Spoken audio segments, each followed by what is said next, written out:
Hey everybody, William Wallace for America here. Thank you again for tuning in to my radio show. Thank you for tuning into my YouTube channel. And as you know, I like to always look for legislators that are doing a great job for our country and particularly our great state of Louisiana. And today I'm with Louisiana State Rep Larry Frieman, District 74, and we're going to talk to him about some things going on in our great state of Louisiana. Larry, thank you so much for being on today. I appreciate your time. Thank you, William. I'm glad to be here, and I'm glad to get on your show. Well, perfect. Well, as you guys know, I like to find out a little bit about our legislators and let people know about them, because a lot of people don't know who our legislators are, where they cover, or what they do, and so that's what this video is all about. Larry, where exactly is your district?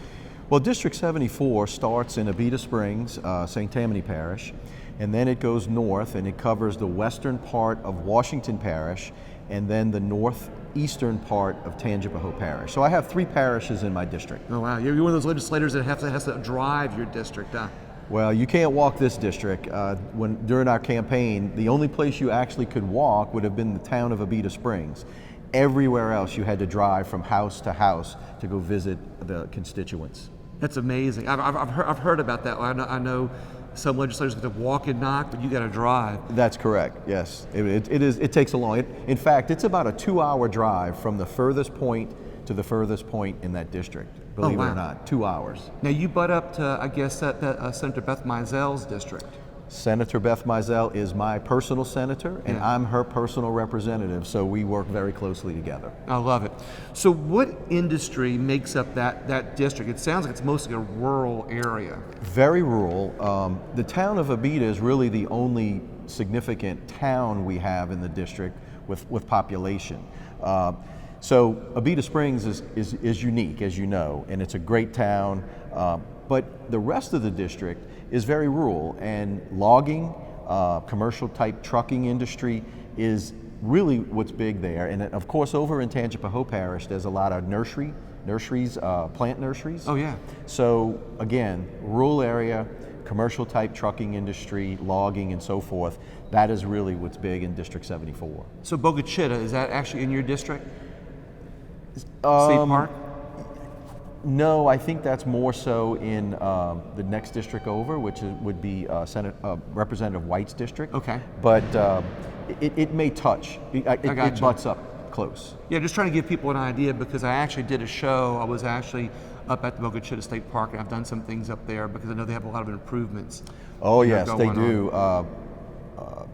The Lieutenant Governor has done some great things there, along with Senator Beth Meisel, and made some great improvements, and I think that state park is really coming around. Gotcha.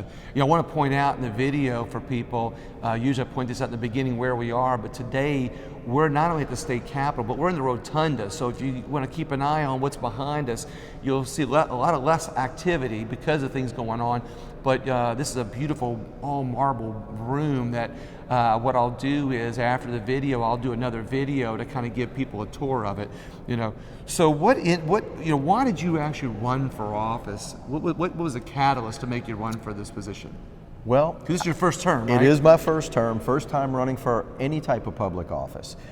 Truly, the real reason is I have 2 children. I have a 20-year-old daughter and a 17-year-old son. My reason for running is to give them hopefully the same opportunity that I had coming out of college to get a job, to have a career and stay in the state of Louisiana. We have seen population decreasing, jobs moving out of state, and I felt it was just something I wanted to do to give my children the opportunity that I had, which means we have to improve our economic basis here, economic development, job opportunities, and bringing in business and industry to have that good, high-skilled, high-paying jobs for all of our children, including mine. Give them that opportunity. If they want to stay in the state, I want them to have that opportunity. I don't want them to be forced to leave. And we've seen the best and brightest of our state leaving over the last decade, and that's something we need to stop.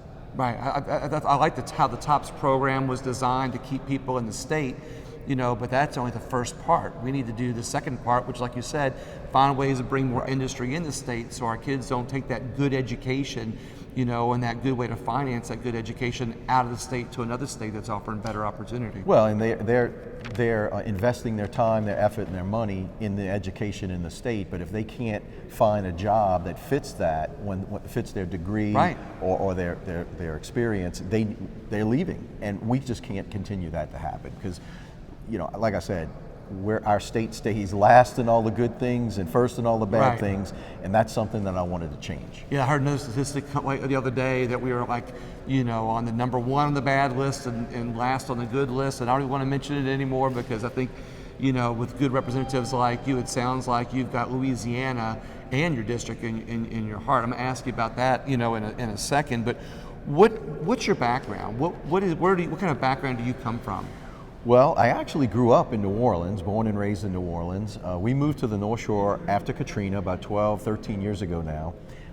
But I have a Bachelor of Science degree in physical therapy. So I was actually a physical therapist. Then while practicing physical therapy, I went back to law school at night, graduated from Loyola Law School in 1992. Okay. And started practicing insurance defense law when I got out in 1992. So I do workers' compensation defense, some auto, some premises liability, representing businesses and insurance companies all over the state of Louisiana. I've been doing that now for 27 years. Awesome. We're going to ask about that in a minute because I know there's a bill right now. There's a Kurt Talbot bill going through right now that I'll let you comment on, in a second. But what's the most important thing right now in your district? We've explained what your district is. We know the area. We know it's the most rural area. But what's the most important thing to the people of your district? I believe there's two real important issues in my district. The first is economic development. Especially in Washington Parish and even somewhat in Tangipahoa Parish, we need economic development, jobs, businesses to come in. That way our citizens of our district will have some good paying jobs. That's real key. The second most important issue, and maybe even been the number one issue as going through the campaign, has been auto insurance rates. Right. And more so commercial trucking rates in my district. It'd be like logging. Is it more the logging industry too? Okay. Yes, sir. And they're so out of hand now. They can't pay their premiums. I mean, there are trucking businesses, and trucking industry is going out of business or moving out of state because they can't afford the premiums any longer. Right. It is putting them. I heard a story where one trucking company's premiums is more than their gross revenue for a year, and they can't survive. So those are the two major issues in the district, and those are the two issues that I'm working on as a representative. Like I said, that's the one thing when I drive around the state, it still amazes me when you're driving to the rural areas of our state and you look and you drive past just abandoned building after abandoned building, and you look where industries used to be and where, you even see, like you said, you see where a business that would probably have had, 10, 12, big trucks in their parking lot, loading docks or whatever, they're boarded up, That's correct. And I believe insurance rates are one of the major factors that are causing that problem in that commercial trucking industry. So we need to find some balance there, if you will, to get them back. That's right. What is the most important issue you think facing Louisiana right now as we stand here in the Rotunda today? Well, if you'd asked me this at the beginning of the session, my answer would have been different. But today, with COVID, is really economics. It's money. We saw the shutdown of the economy, which has hurt our ability to collect sales tax because people were not out buying and shopping like they would normally would. So our state right now is facing some serious deficit in money, in income. That's for this particular fiscal year, which is going to carry over into next fiscal year. Okay. So right now, with the special session, we are working on the budget and capital outlay projects. Mm-hmm. So those are the two major bills that are going through special, and that's really the big issue that we have to deal with: is how do we adjust the budget to fit the income that we're going to have now and into the future. Especially right now, it's difficult because you not only have oil prices that have dropped, and as it was before, oil was a declining industry in Louisiana, That's right. and I believe our Constitution is tied to the oil revenues, and we got to find a way, I guess, to not only look for other revenues, but find a way to eventually wean ourselves off of that. I mean, is that a correct statement? Oh yeah, absolutely. The oil industry is hurting for a lot of reasons, especially in our state. And as you know, when the price of oil drops, our revenues decrease. And we're roughly in that $30-something a barrel range right now. It had gone to a negative $36 a barrel at one point over the last few months. So as you can imagine— Was that when they were starting to put boards on the Capitol building? That's correct. As you can imagine, that loss of revenue has really hurt us in the state, along with all the other things we just talked about. Okay. So basically, this special session is going to deal with those budget issues and what's happening with our revenues, in there. That's right. Appropriations Committee is meeting as we speak, and they've been meeting every day this week, and they'll continue to meet tomorrow to try to hammer out a budget, a workable budget. And of course, the capital outlay bill, I think, may be heard on the floor today, which is HB 2.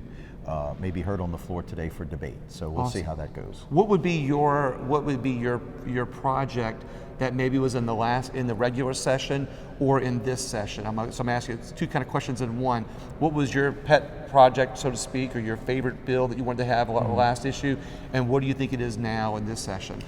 Well, in the last session, I was very strongly involved and closely involved with Senator Kirk Talbert's bill, the Omnibus Insurance Reduction Bill. Okay. I helped him, we talked, we crafted the bill and adjusted the bill as we went along. And that was a good bill up until right at the end. And there was some things that were added in that we did not know that was being added in at the last minute, and it has caused me some concern. That's one of the major things I learned in the first session is you can't wait till the last minute and expect people to vote on bills when they haven't had a chance to read them, understand them, and digest them. That's like the Obamacare bill where pass it, see what's in it. See what's in it. Yeah. This was literally almost the same thing, and it upset me a lot.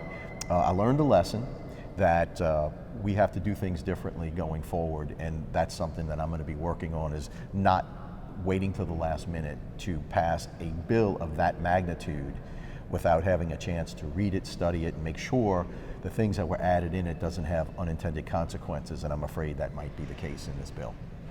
So maybe it's something, maybe in the future, and it's fun, now we talk about on a state level, but on a national level too, they do this, like you said, with Obamacare.